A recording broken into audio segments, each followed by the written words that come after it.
bitcoin ugu dambeystii waxa ay jabisay meel ay ku rafinisay steady bilood ee ugu dambeysay dhammaan suuqan isbedel weyn ayaa laga dareemay halka sida coinka hexa uu sameeyay 32% oo faa'iido maadaama doorashada Mareykanku ay ku beegan tahay 5 bisha 11 suuqu seeb uga falceliya koor doorashada iyo ka bacdi doorashadaba iyo sidoo kale coinan aad soo codsateen oo analyze gareyn doono waxyaalaha ay ku fiican yihiin waxyaalaha ay ku xun yihiin koorintan laptop ku guda gelin waxa laga yaabaa inaad yaabantood leedahay qofkan waayo waa anigu waa iidun kaliya timo maska xiiray waxaan go'aansaday hadii bitcoin ay jabiso meeshaasi inaan tamaska xiiro maadaama ogaay in lacag ka sameyn doono suuqa cryptocurrency waqtigan oo iska kaftamaya waxa soo been adigu ku maalgasho aqoontada khibradda aynu guda galno waxa maanta inoo saaran daawa markii koowaad aynu analyze gareyna suuqa bitcoin waxa ay dhaafi lahayd meeshan oo ahayd meel aad u awood badan balse ugu dambeystii way jabisay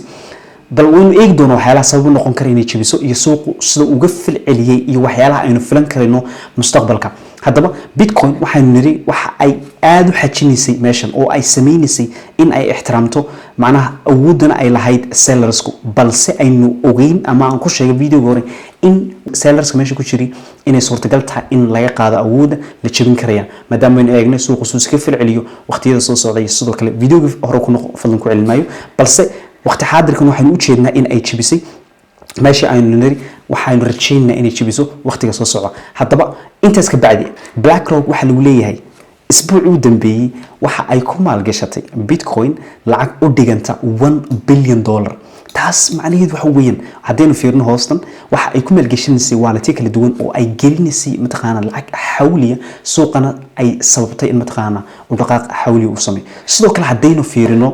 waqti walba oo mataqaana BlackRock ETF keeda ay mataqaana dhaqaaq xawli sameeyso waxa laga arkay bitcoin iyada laftarkeedu inay xawli u dhaqaaqdo ama ay sare aado mar walba oo aysan lacag far badan aysan gelin BlackRock maxaa la bitcoin ETF ka waxa dhacaysa suuqu inuu hoos dhaco mar walba hadii aynu saa u fiirno waxaan arkanaa in markii mataqaana aan lahaa meeshan waa la jabin karaya waxa dhacday lacagta $1 billion ku dhawaadka ay ku maalgashatay bitcoin waxa dhacday in ETF kana laga arkay in isaga laftarkiisu price-kiisu uu sare u dhaqaaqay maxaa ku dhacay suuqa cryptocurrency bitcoin iyaduna sidoo kale in ay sare aaday haddaba sidoo kale waa inaynu xisaabta ku darsanaa suuqu runtiina aan doonayna digniin adigana ku noqoto oo ku darsata xisaabtana haddaynu fiirino stock marketku mar walba sida uga falceliyo doorashada ka hor iyo doorashada ka bacdi taariikhda dib aynu ugu noqono doorashada ka hor waxa dhacday suuqu inuu sare u dhaqaaqo stock marketku balse doorashada ka bacdi uu hoos u dhacay waxaan arkanaa in suuqu uu sare aaday marka xisaabta ku darso hadii uu sare suuqu u dhaqaaqayna haduu sare suuqu u dhaqaaqay oo uu jabiyay meeshana waxa dhici karaysa ay dadku wada baay wada galaan oo aysan ciidba rabin inay seel gasho taasna ay ka faa'iideysan karayso cid walba oo lacag suuqan awood leh ama aan idhaahday dadkan liquidity maker ka ay ka mid tahay BlackRock iyo kuwa kale iyaguna lacagaha fara badan leh ku maalgashada suuqan haddaba taana xisaabta ku darso suuq waxa suurtagal ah election ka hor inuu sare u kaco ka bacdina suuqa uma taqaana hoos dhaco coins kan isleeyahay waxa u baahan yahay runtii inaynu eegno aynu analyze gareyn doono coinka ugu horeyn doonayna wada analyze gareyn waxa weyn Sui runtii aad ay saameyn ugu yeelatay suuqan waliba waqti xaadirka ugu dambeeyay aad ay sare u kacay dad fara badan waxay soo weydiin Sui no analyze gareyn Sui dadka aan garaneyn waxa ay qabato Sui waxa ay sahashaa in decentralized apps aad ku samaysan karto blockchain-ka macnaha application lagu dhex sameeyo blockchain-ka ay ka caawinaysaa inaad ku dhex samaysan kartid blockchain-ka waxa la qabato waxa far badan qabta Sui laakiin waxa la qabato ayaa kamid waxyaalaha soo bandhigayso Sui waxa weeyaan in Sui ay mataqaana partner la noqotay Google iCloud oo ay mataqaana ka caawinayso in ay isticmaasho Google iCloud ku Sui Allahu yaclam in runta inay beentaa garan maayo in marketing tahay Allahu yaclam balse waxyaalaha ay mataqaana market garanayso in mataqaana iyada laftarkeedu partner fiican ay la sameynayso Sui marka koobaad waxaan sheegi doonaa waxyaalaha ku fiican tahay waxyaalaha ku xun tahay iyo waxyaalaha noqon kara red flag hadda marka koobaad Sui marka koobaad waxaynu eegaynaa price ku taagan yahay wuxuu taagan yahay waqti xaadirkan $2 waxaynu ku jirtaa rankiga 3-aad sadoo jeedaan rankiga 3-aad ay ku jirtaa cryptocurrency meelaha ugu fiican ay ku jirtaa marka saa loo eego wax wanaagsan weyn market cap-keedu waxa weeyaan haddaynu eegno market cap-keedu waqti xaadirka waxa weeyaan 5 bilyan weeyaan maximum supply-geeduna waa 10 bilyan waqti xaadirkan waxa suuqa ku jirta red flag ugu horeeya in 27% ay suuqa ku dhex jiraan waxay ahayd hadii coinku uu fiican waxaad ku garanaysaa in ugu yaraan 50% uu suuqa ku dhex jiro dadna ay haystaan taasna waxa ku tusaysaa in suuqu uu awood yeelan karayo ama dad far badan ay xiiseynayaan kuna maalgashanayaan. haddaba all time goormay gaadhay waxa ay gaadhay 16 cisho ka hor waxayna taagneyd $2.35 waqti xaadirkan waxay taagan tahay $2. haddaynu fiirino SUI technicalkeeda waxaynu arkaynaa in SUI ay mataqaanaa price kuma eegaya dailyga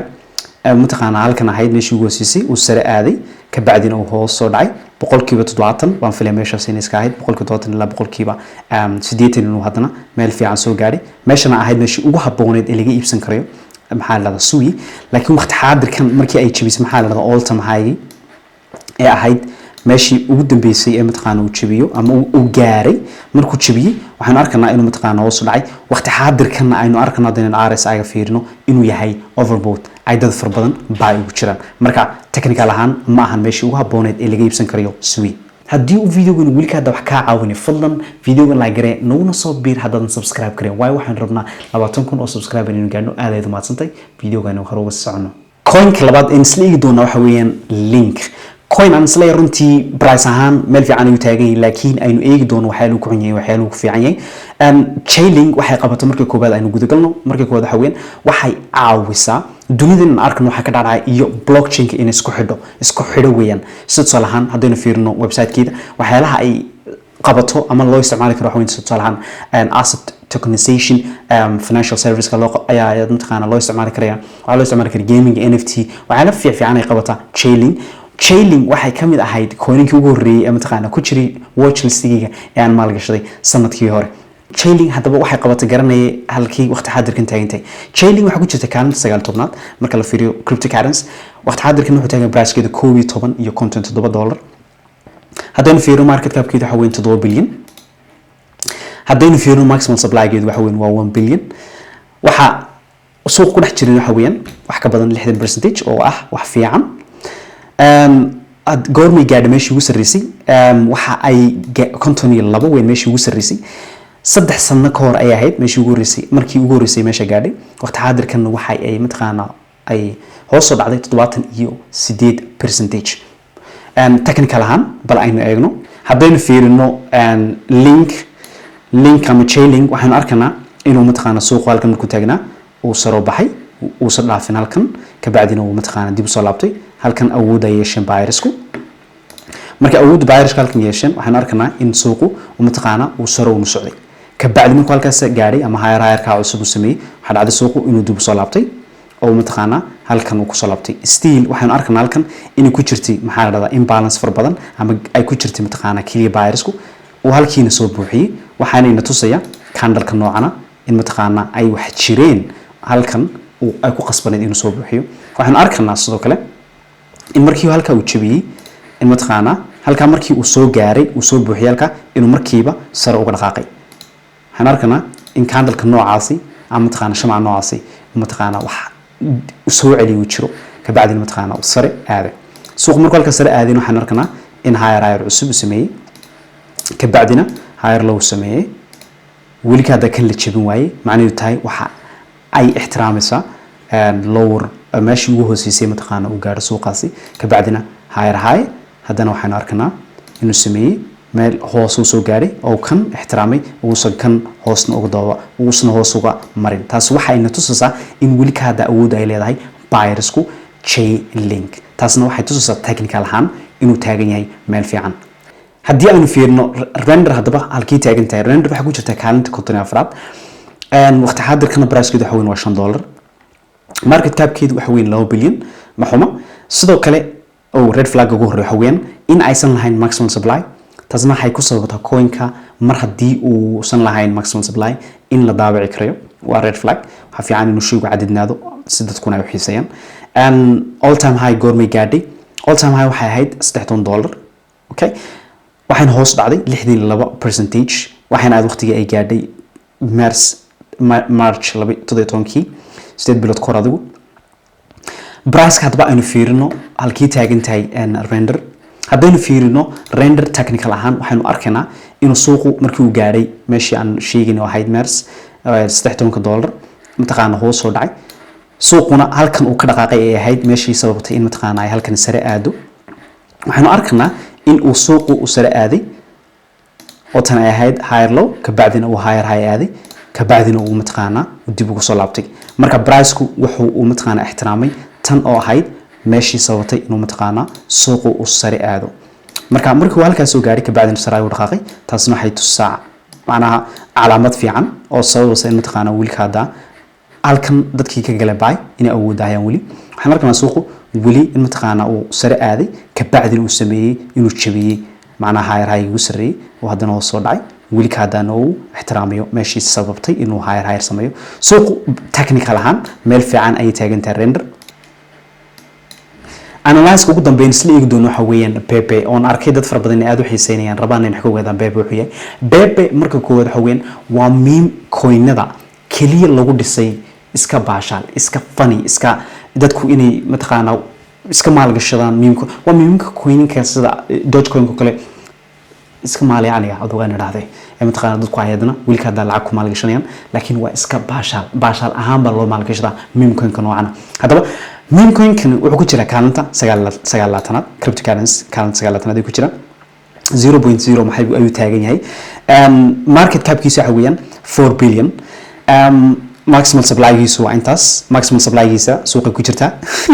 suuqa ay ku wada jiraan waxiiba waan la wada haystaa blockchain-kii lagu mataqaan lagu dhisin waa Ethereum all time high markii uu gaadho waxay ahayd May 17-keedii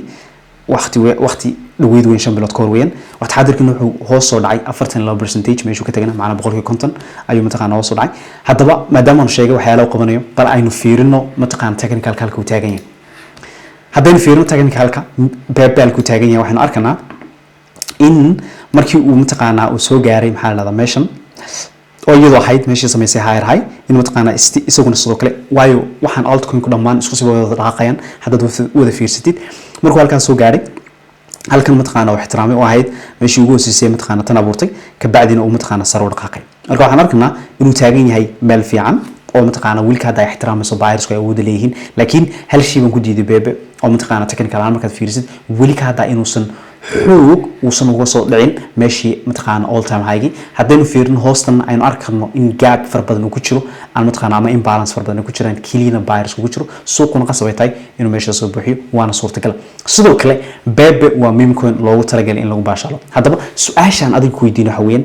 meme coinska maxaa dhaqaajiya maxaa u aragtaa adiga maxaa dhaqaajiya kulata ma sababta loo sameeyay baa dhaqaajisa market cap-kiisa dhaqaajiya ma baahida uu bulshada u buuxinaya dhaqaajiya ma social media si active yihiin ayaa dhaqaajisa bal waxaad u aragto adiga hoosta nagula wadaag taasna aad bay xiisigelinaysaa iyo sidoo kale coin-ka aad leedahay way fiican yihiin mustaqbal fiican ay leeyihiin oo lacagna ka samayn karno si aan analyze gareeyo video-ga xiga bal hoosta nagula wadaag sidoo kale waxaan rabaa inaan idin wadaago meme coins marka la dhiso iyo stock market-ka marka la dhiso haddaynu fiirino market cap-ka stock market iyo meme coins ka badan haddaynu fiirino stock market-ka shirkad marka la dhiso oo shirkadii ay si fiican u shaqeyso ba waxa la sameeyaa hadda iyadoo shaqeynaysa oo faa'iido sameynaysa ba waxa la sameeyaa in internet-ka la soo dhigo ka bacdina dadku ay maalgashadaan saamin ay ka helaan balse meme coinsku iyada oon weli shirkadiiba dhismin oo weli internet-ka la soo dhigin weli shirkadii dhismin oo taagmin ba waxa la awoodi karaa in meme coinski blockchain-ka lagu soo daawo ka bacdina aad maalgashid taasna waa kala duwanaanshaha dad far badan ayaa mataqaana idhi maxay ku kala duwan yihiin stock market maxay tahay sababtu ay dadku u maalgashaan meme coins iyadoo la arkay stock market inuu waqti far badan u soo jiray sababtu waa tan blockchain-ka waxa lagu daawici karayaa waxaan adduunyadanba u leeyahay halka stock market-ku ومتقانا شركات دلاليسو كبعدين لا مال قشرو تاسن ولا بدا كل دوون لكن دتكو ستيل waxay maal gashanayaan meme coins ka ayaana lacag fara badan ay ku qulqulaysaa video-gan intan ay ku soo gogoynaya coins ka asleedahay mustaqbal fiican ay leeyihiin oo u baahan tahay in aan wada analyze gareyno commentiga igula wadaag waxaan analyze gareyn doonaa video xiga insha Allah video-gan intan ay ku soo gogoynaya markii xitaa waanigu iida waxaan ku leeyahay caafimaad badan iyo cibaado soo ban ayaan kaaga tagay assalaamu calaykum wa rahmatullaahi wa barakaatuh